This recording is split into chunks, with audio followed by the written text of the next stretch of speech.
I don't know why more people aren't playing this card. It's like they have a problem using the back door or something. You know what? Let me not get canceled. Cue the intro.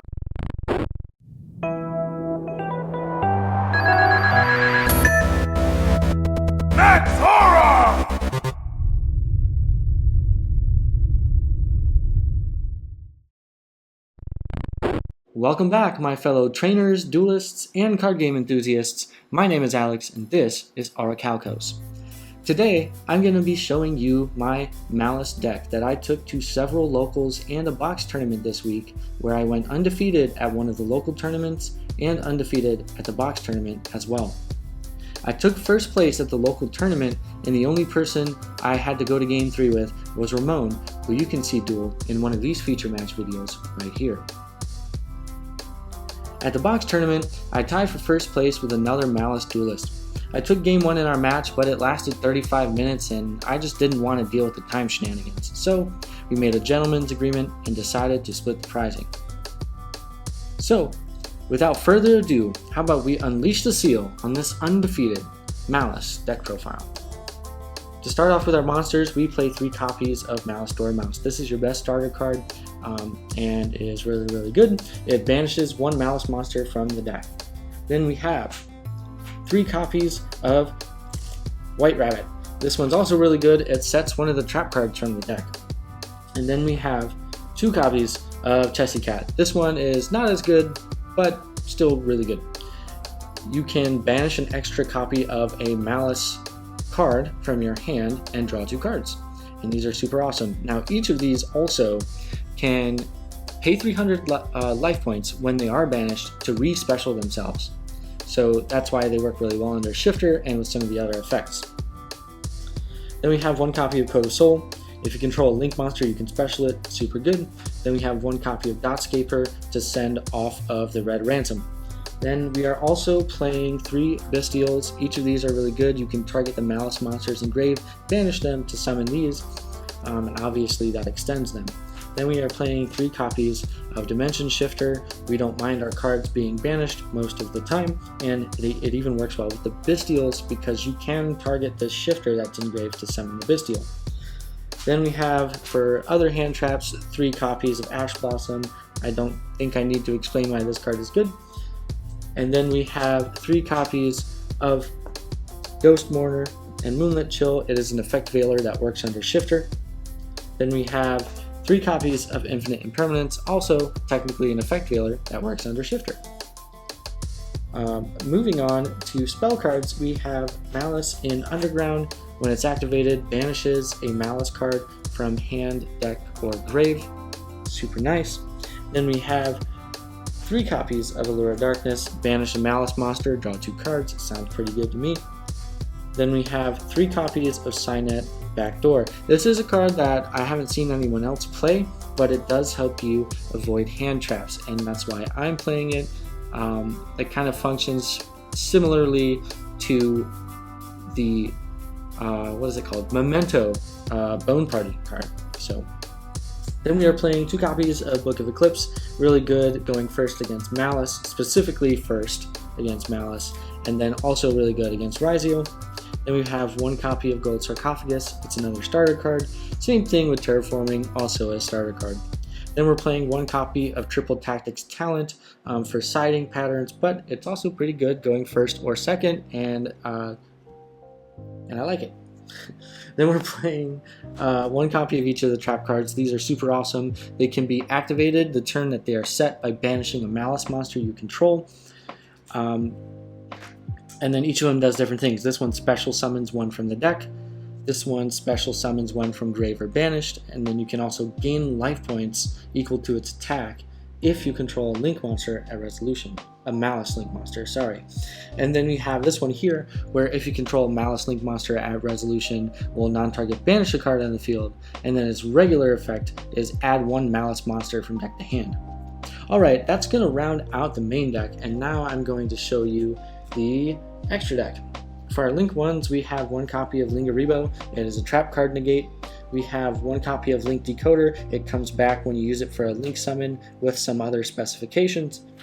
And then we have one Salamangreat Almirage. In the future, I will be cutting this. It didn't come up as often as I would like, but the theory is it's a Cyberse that you can normal summon a hand trap and turn it into a Cyberse monster to use for Splash Mage. And then we have one Lizardos. This one can banish a Maliss monster from grave to resummon it, basically. And then Splash Mage, target a Maliss monster in grave and summon it, but then you are locked into Cyberse monsters. Then we have one SP Little Knight, mostly for just general utility reasons, but I am going to be cutting this in the future for a different card that I'm going to show you here in just a moment. Then we have one IP Masquerena. It's a Cyberse Link 2. We know that it goes into Little Knight, but I'm also going to be cutting this for another card that I'll show you in a moment. Then we have our Maliss Link monsters, one Red Ransom, one White Binder, and one Heart's Cryptor. This one searches the field spell. This one banishes 3 cards from the grave, and this one doesn't do anything on summon, but it can shuffle back a banished Maliss card to non-target banish a card on the field. Each of these, if they're banished, can pay 900 life, and they come back and they do something when they come back. This one, when it comes back, will banish a Cyberse from deck. This one, when it comes back, will draw a card, and this one, when it comes back, doubles its attack. Alright, and for Link 4s, I'm playing one Access Code Talker and one Firewall Dragon. Access Code, can banish the Maliss Link monsters in the graveyard to pop a card on the field and then trigger them to re-special summon themselves. So it's super good. Firewall Dragon just kind of has some further extension and draw card combos. It's also a compulse if it's code-linked to it, so that's pretty nice. Then we are playing the Terahertz. This one can send monsters from extra deck or main deck to grave to boost its own attack and give it that one's attributes. And there's some other fun battle phase stuff that you can do with this one, but mostly it's for what you send. And I am playing the D-Save Worm, which is a spell and trap card negate in the graveyard, and then a Mirror Logic Aggregator, which negates a face-up card's effects when it gets sent.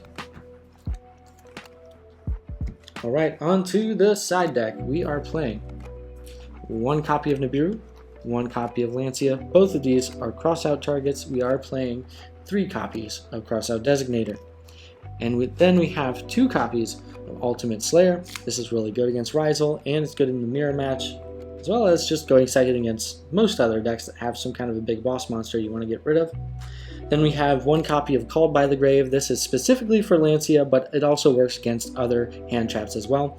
And then we are playing Triple Tactics Thrust. That is for the Ultimate Slayer and for a couple of other cards that I'm going to show you now. We have Dimension Barrier, Different Dimension Ground. This one banishes all monsters that would be sent to the grave for the rest of the turn.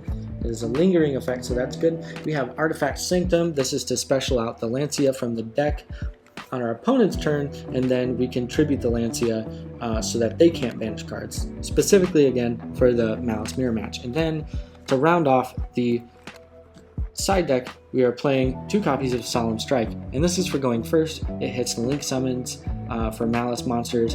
It hits the normal summon monsters or the Dormouse and prevents them from being able to activate the trap cards to save them, because this is a counter trap card and only a counter trap can chain to another counter trap. So that's going to do it for the deck profile, but before we go, I would like to show you a couple of cards that I would recommend that you find space for, because scenarios where I needed these did come up. And that's going to be Dominus Impulse. I know that this is an expensive card, and if you can't afford it, that's okay.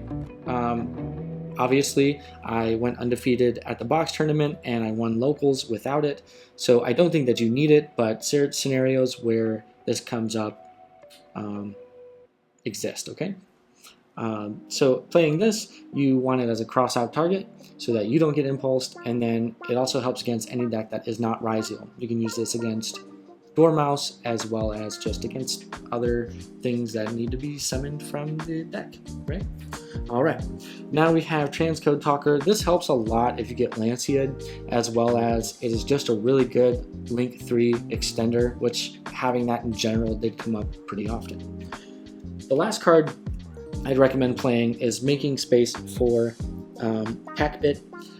and that is because it helps against monsters that have effects when they leave the field, such as Bestials in the mirror match, as well as I went against an Ice Barrier deck, and they made their Lancia that sat on the field, and if it leaves the field, it specials a Synchro from extra deck that counts as a Synchro summon, and that's not fun to deal with. If they trish you, even though you don't mind your cards being banished, if they time it correctly, they could banish Malisses that have already been banished, and that hurts. Alright, yeah, and I'm going to show you these here. So, like I said, the SP Little Knight, the IP Masquerena, and the Almirage are what I would cut for the Hackbit and Transcode Talker, and then you can find another card that you would like, or if you want, you can keep either the SP Little Knight or the IP Masquerena, just so that you have those cards to go into should you need them. Alright, well, that is going to do it for this deck profile, explanation, etc., etc. I appreciate your time, and I appreciate your views. Alright, so remember, stay sharp, stay legendary, and I'll catch you in the next one.